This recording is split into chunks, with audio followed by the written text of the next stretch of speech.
Superman and Batman are besties, fawns are harmful to our national security, and Detroit is scary.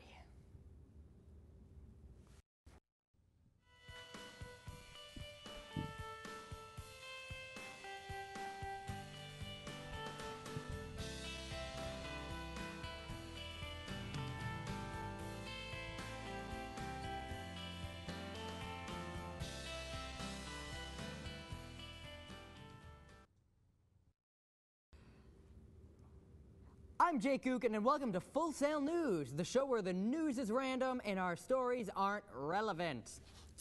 Let's start tonight off with a heroic story of how we finally got Osama bin Laden, the mastermind behind such attacks as the garden attack of 2013, where tens of flowers were eaten from innocent gardens. This story starts out as 13 heroic government officials stormed an animal shelter to assassinate this evil baby fawn. This deer was at the Society of St. Francis No-Kill Animal Shelter in Kenosha, Wisconsin, when 9 agents from the Department of National Resources and 4 local deputy sheriffs stormed the facility. The baby deer put up no fight to the agents. No return fire was given from the deer. It just took its bullet with dignity. The deer was carried out in a body bag. When asked about why they performed the task, one agent responded with, "That's our policy." What a great policy to have.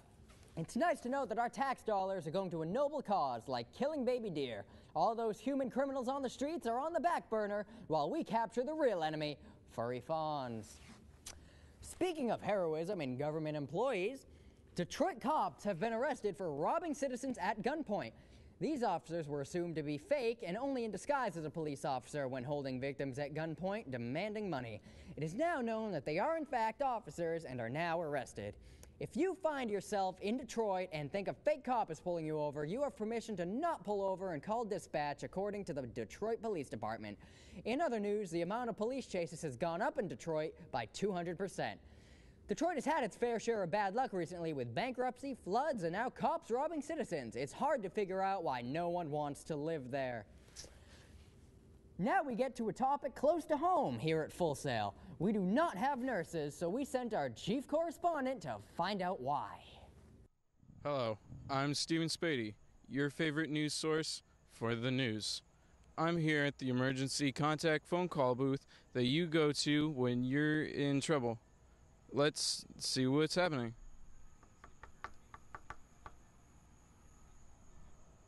Knock, knock, nobody's home. Who should be home?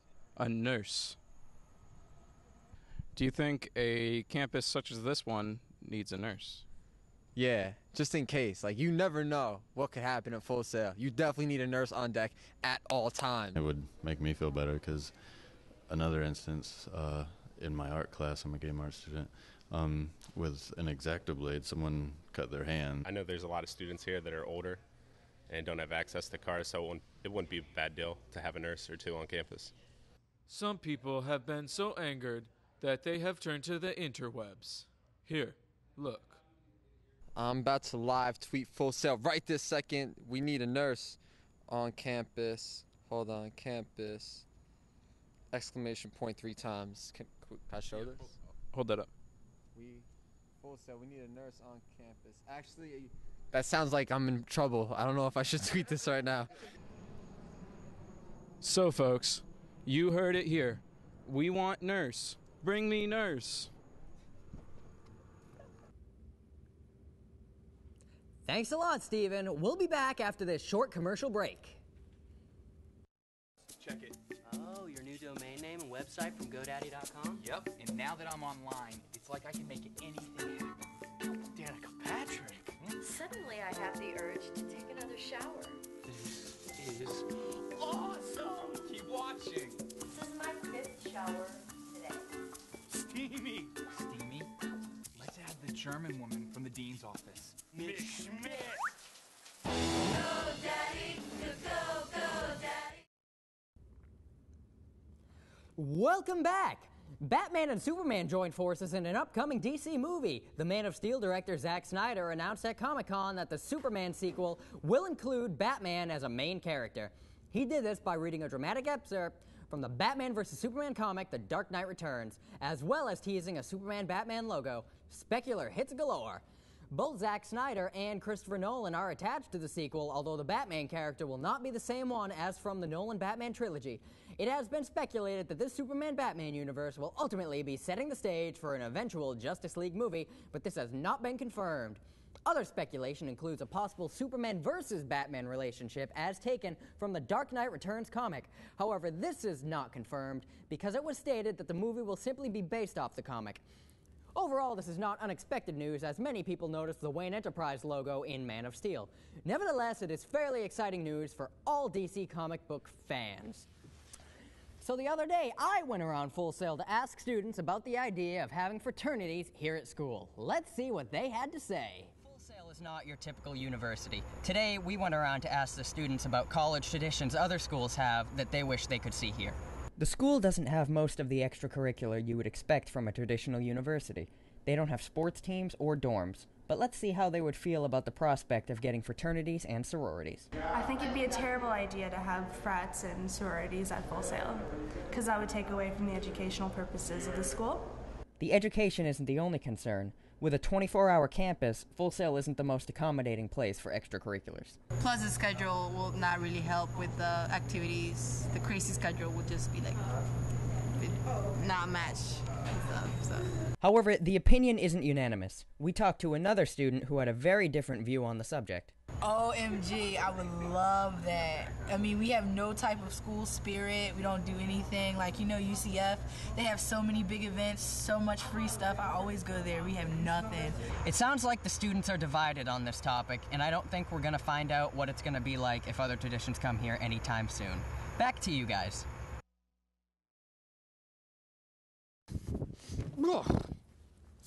Thanks, me. Stephen is not only a wonderful news reporter, he is in fact someone who has actually witnessed sporting events before. Before being the only person we know who has seen a sporting event, we use him as our chief sports correspondent. Let's see what he had to say in regards to sports. Hey, sports fans, we've got quite the story for you today. Something called the NFL blah blah blah, which is a nationwide sports league, is beginning its season tonight. The NFL season will go on until the beginning of next year, culminating in the championship game, or the Super Bowl, in February. Many know this as the contest of who has the better commercial. Despite the apparent lack of logic in its name, football somehow makes over $6 billion a year. I don't know about you, but I'm certainly looking forward to watching one of these football contests. In other sports news, the NASCAR Sprint Cup Series had a race today at the Pocono Raceway. As you might expect, this consisted of a lot of cars driving around a track for several hours, blah. What you might not have expected is that this track is not a circle nor an oval, but actually, it's a triangle. This, of course, does not change how unbearably boring it is to watch NASCAR. Back to you, Jake. Riveting, Stephen. Just riveting. Well, recently, the Academy of Motion Picture Arts and Sciences named a new president, Cheryl Boone Isaacs. She now becomes the first African-American and only the third woman to be named president. Being named president, she has now become the successor of the previous president, Hawk Cock. Hawk Cock. With a name like that, it is unsurprising why he was elected in the first place. Other notable newly elected Academy members are John Laster as one of the new vice presidents and Phil Robinson as the new secretary. Finally, the Academy has named Ellen DeGeneres as the next Oscars host in hopes that Portia will make an appearance. Due to budget cuts, we sent our jib operator out to find out what food trucks are doing here at Full Sail. Hello, I'm David Fitch. I'm standing here at Full Sail University. Right behind me, we have some food trucks who are serving some of the students along with some of the customers attending the NXT event here. Why don't we go ask them what some of the benefits are and what it's like to work here at Full Sail. We were invited by Full Sail to come and sell our desserts tonight for the WWE taping. NXT is a large WWE event held at Full Sail each month. The school gives local vendors a young demographic and an opportunity to market at these events. Basically, Full Sail approached us and said, hey, do you guys want to participate in the WWE event? And we said, yeah, we got the business, we got the food truck, We actually did Winter Park food truck stop for a while. She came and got our food, loved our food, and then we became part of it. This event at Full Sail is a great chance for up-and-coming small businesses to get some public exposure.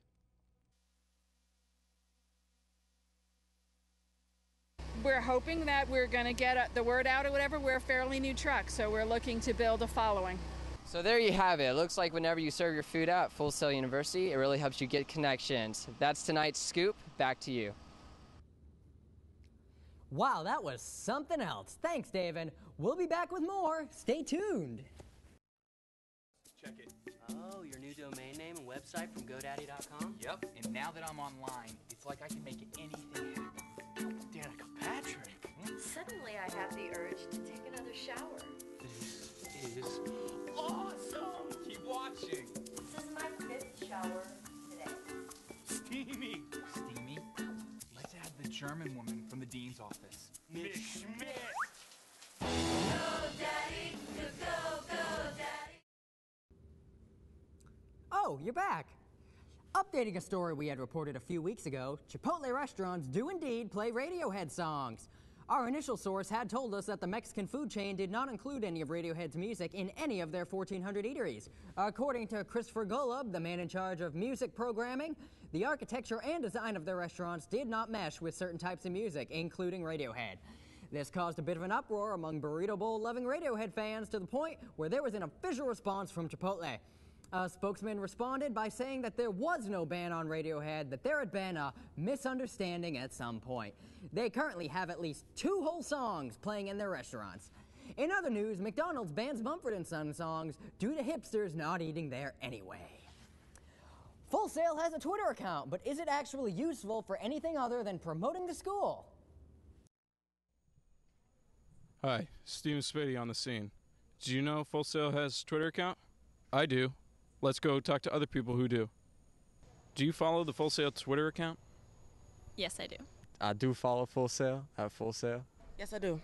When asked whether the Full Sail Twitter had done anything good for him or not, one man had a lot to say. One time, I was in building 4, and it was really early. I was going to class, and it was a class I didn't like, and I'm an avid Pop-Tarts fan. So they got the vending machines, so I'm like, yo, let me get some Pop-Tarts real quick before class. And I go to get the Pop-Tarts, and it was just green. It looked like Bart Simpson's alien head. Like, it was not a Pop-Tart. So I tweeted out, nobody buy Pop-Tarts from Full Sail. They tweeted me back that, like, we're so sorry to hear about your Pop-Tarts. Can we give you something? And I'm like, no, I'm okay. I'm good. Thank you, though. And they're like, come to Building 3B, and we'll give you a free Red Bull. Is there anything you would change about the Full Sail Twitter account? I don't think so. I think it's all right. Constant updates of what's really going on, and more, I would say more. I mean, I would never argue against more contests. So. Greedy. Tweet. Full Sail Twitter account. Stocks are up.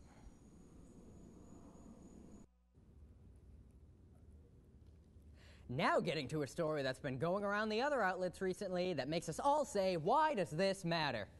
The rapper Jody High Roller, also known as Riffraff, is suing the film Spring Breakers for $10 million, for which he claims they stole his style.